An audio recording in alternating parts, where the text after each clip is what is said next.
Assalamualaikum warahmatullahi wabarakatuh. Solihah, bagaimana kabarnya hari ini? Semoga kita semua selalu diberikan Allah kesehatan, diberikan Allah perlindungan, serta kemudahan dalam menuntut ilmu. Nah teman-teman, insya Allah bersama Ustadzah Laila kita akan belajar IPA dengan tema perkembangbiakan hewan. Sebelum pelajaran kita mulai, marilah bersama-sama kita berdoa dengan membaca basmalah. Bismillahirrahmanirrahim. Di bab 2 ini kita akan belajar tentang sistem perkembangbiakan hewan dan tumbuhan. Pada umumnya, perkembangbiakan hewan dibagi menjadi dua cara. Yang pertama secara vegetatif atau aseksual, yang kedua secara generatif atau seksual. Perkembangbiakan hewan secara aseksual bisa melalui beberapa cara, diantaranya dengan tunas, yaitu hewan tersebut membentuk tunas pada tubuhnya untuk menghasilkan keturunan. Contohnya adalah hydra, kemudian ubur-ubur. Nah teman-teman, kita perhatikan ini merupakan hydra ya, yang tubuhnya memiliki tunas, kemudian tunas ini akan melepaskan diri membentuk individu yang baru. Berikutnya dengan cara fragmentasi, contohnya cacing planaria. Nah, perkembangbiakan dengan cara ini terjadi melalui dua tahap. Tahap yang pertama adalah fragmentasi, yaitu memotong bagian tubuh induk menjadi beberapa bagian. Selanjutnya, tahap regenerasi, yaitu potongan tubuh induk tersebut akan membentuk bagian tubuh lain yang tidak ada pada bagian tersebut, dan akhirnya akan menjadi individu yang baru. Nah teman-teman, berikut ini adalah bentuk cacing planaria. Ketika berkembang biak, tubuhnya akan terpotong menjadi beberapa bagian. Kemudian bagian-bagian tubuhnya tersebut akan meregenerasi menjadi individu yang baru. Berikutnya adalah perkembangbiakan dengan cara parthenogenesis. Parthenogenesis adalah bentuk reproduksi aseksual pada hewan, di mana hewan betina memproduksi sel telur yang berkembang tanpa melalui proses fertilisasi.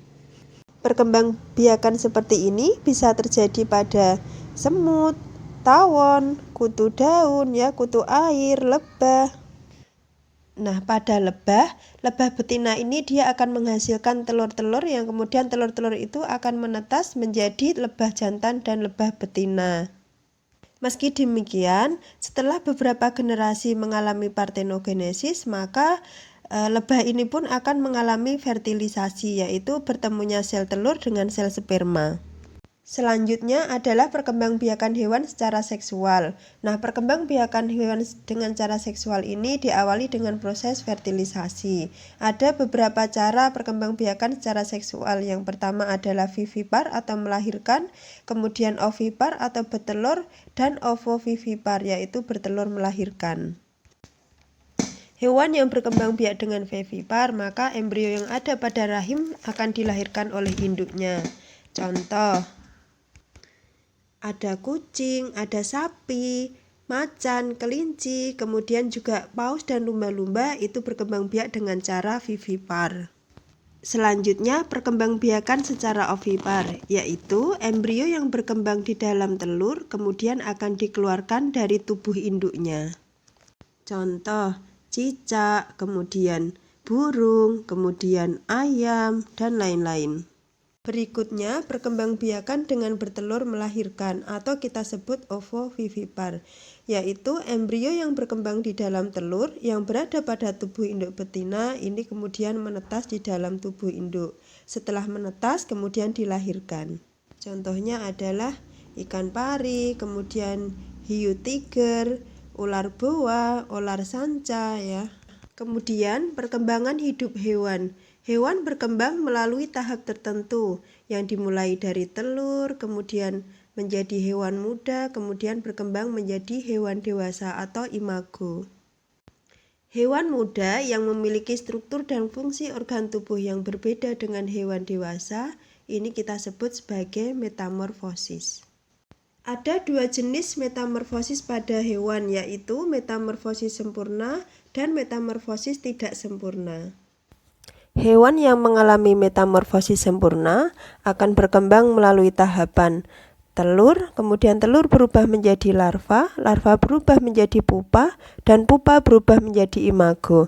Contohnya katak, kemudian kupu-kupu, kemudian lebah, dan lain-lain. Contoh metamorfosis sempurna pada lalat itu dimulai dari telur, kemudian telur akan berkembang menjadi larva, larva berkembang menjadi pupa, kemudian setelah pupa dia akan berkembang lagi menjadi lalat dewasa. Pada metamorfosis tidak sempurna, hewan berkembang menjadi beberapa tahapan, dimulai dari telur, kemudian berubah menjadi nimfa, kemudian nimfa berubah menjadi imago. Contohnya capung, kemudian kecoa, kemudian belalang, dan lain-lain. Kemudian tentang teknologi perkembangbiakan hewan. Pernahkah mendengar kawin suntik pada sapi, ya? Atau kita sebut dengan istilah inseminasi buatan? Inseminasi buatan merupakan proses memasukkan cairan sperma dari sapi jantan yang unggul ke dalam saluran perkembangbiakan sapi betina dengan bantuan manusia. Biasanya inseminasi buatan atau kawin suntik sapi ini dilakukan oleh petugas kesehatan hewan. Nah teman-teman, alhamdulillah materi hari ini selesai. Insya Allah Ustadzah akan memberikan beberapa soal sebagai evaluasi. Silahkan nanti dikerjakan dan dikirim ke Ustadzah Laila.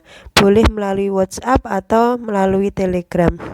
Dan kita akhiri pembelajaran kita hari ini dengan membaca hamdalah, istighfar, dan doa penutup majelis. Alhamdulillahirrabbilalamin. Astagfirullahaladzim. Subhanakallahumma wa bihamdika asyhadu alla ilaha illa anta astaghfiruka wa atubu ilaih. Wassalamualaikum warahmatullahi wabarakatuh.